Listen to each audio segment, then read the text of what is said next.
vamos a estudiar el tema relacionado con la agrupación de datos, el cual es de uso bastante frecuente en series de datos cuantitativos continuos.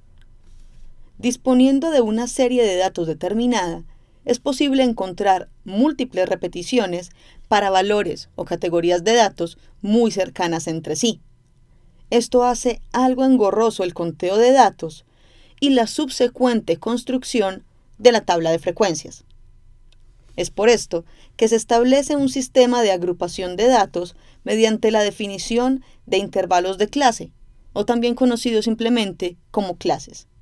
La función de estas clases es contener los datos que se encuentran al interior de sus límites, es decir, sus valores mínimo y máximo. Es importante mencionar que las clases pueden ser de tres tipos: abiertas, cerradas y semicerradas. ¿En qué se diferencian? En lo siguiente. Las clases abiertas tienen límites determinados, A y B, pero los valores que la contienen comprenden valores muy cercanos a estos límites sin comprenderlos a ellos mismos. Esto se representa con un intervalo definido entre paréntesis. Esto quiere decir que esta clase contiene valores desde A hasta B, pero no contiene exactamente a A ni exactamente a B, solo valores muy cercanos. Las clases cerradas, en cambio, además de los valores que están entre A y B, contiene a A y a B.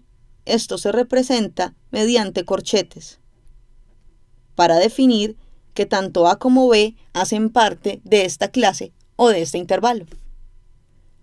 Las semiabiertas pueden contener a A o a B más los valores que están entre A y B. Esto puede representarse con un corchete y un paréntesis.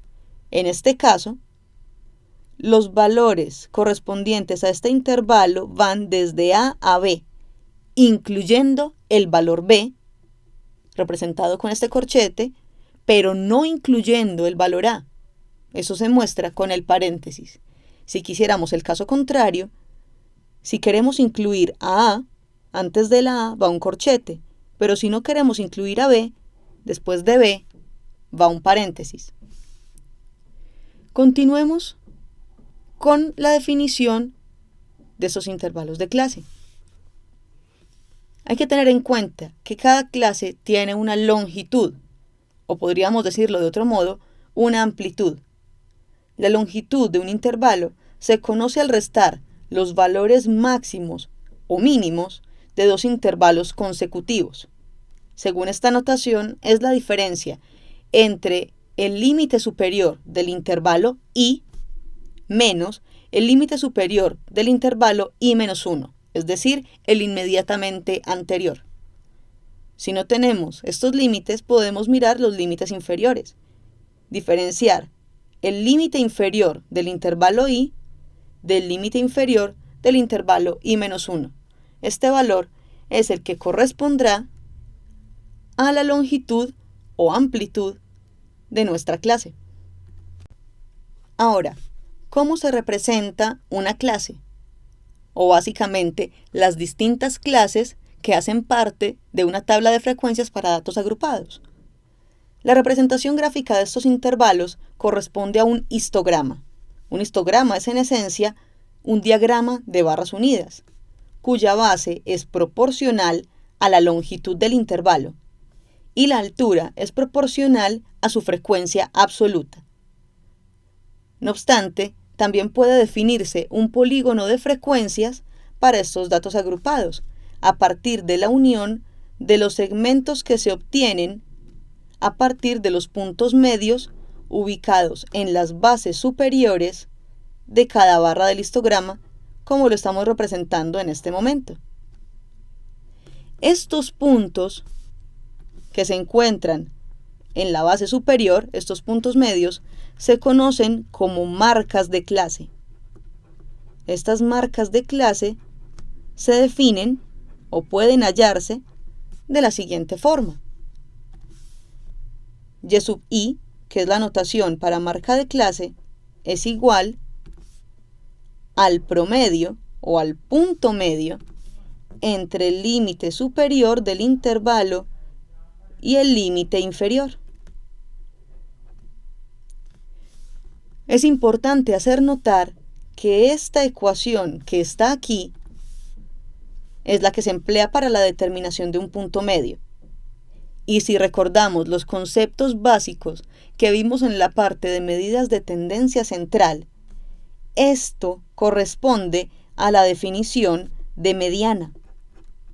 Entonces, no es descabellado afirmar que las marcas de clase en los distintos intervalos correspondientes a una serie de datos agrupados pueden básicamente corresponder con las medianas de cada clase. Finalmente, vamos a estudiar cuáles son los diferentes métodos para definir la cantidad de intervalos de clase que se requieren en una serie de datos a agrupar. Para la determinación de los intervalos de clase a emplear en la agrupación de los datos que corresponden a una serie, se tienen varios métodos disponibles: el método Sturges, el método raíz de n y el método empírico.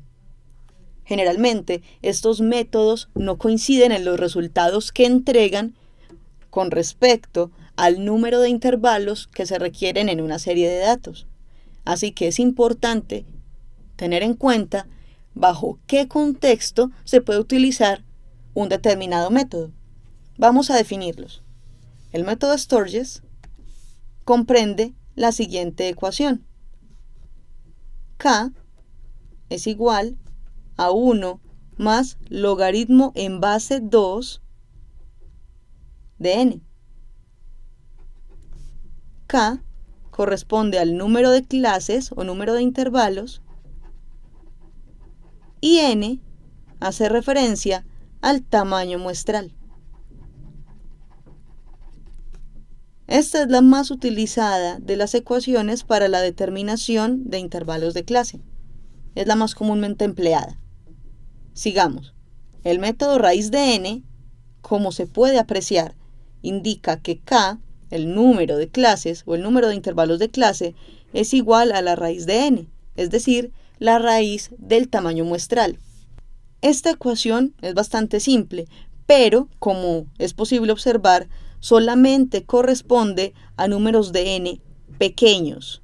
Si tuviéramos un tamaño muestral considerable, necesitaríamos muchos intervalos para poder agrupar los datos, y realmente esto no es práctico. Por último, vamos con el método empírico. El método empírico depende básicamente del criterio del evaluador de los datos. Este método solamente dice que el número de intervalos de clase debe estar entre 5 y 20. Este método permite, como ya lo indiqué, el criterio del evaluador y se puede definir como algo relativamente arbitrario. Sin embargo, es una herramienta adecuada a la hora de poder evaluar o determinar la pertinencia de uno u otro método. Es posible considerar los criterios de cada uno para poder hacer una selección correcta de los datos, pero como podrán observar, este es el que ofrece una mayor precisión a la hora de establecer el número de clases para la agrupación de los datos de una serie.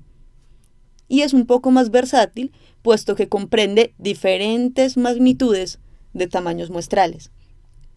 Vamos a hacer, en el próximo video, una comparación de estos tres métodos mediante un ejercicio de agrupación de datos.